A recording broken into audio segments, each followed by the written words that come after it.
Hey guys, here I am again, Barry with Barry's 8-track and classic car radio repair.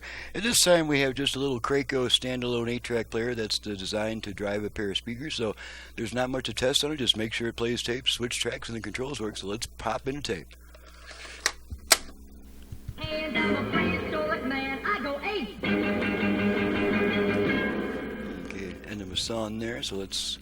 The answer to my prayer is you.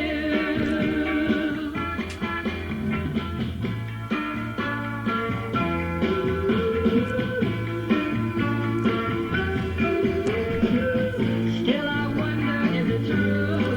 Hush, hush, I met you hush, hush, by the tree.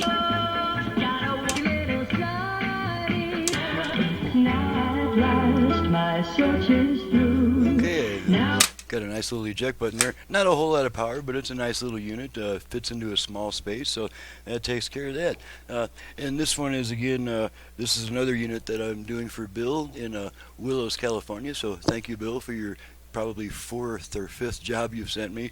And so I'm Barry with Barry's 8-track and classic car radio repair. To reach me for service, please visit the website in the description below, and please download and print the work order from the home page of that website before calling me with a bunch of questions. That really saves me time, keeps me on the bench where the work gets done. And it keeps me off the phone where the work doesn't get done. And as my business grows, I need to be on the bench more and more. So please do that research before calling me with questions, and then I'm happy to talk to you. Thanks so much for watching and listening, and thank you again to Bill for another job from Willows, California, and we'll see you guys next time.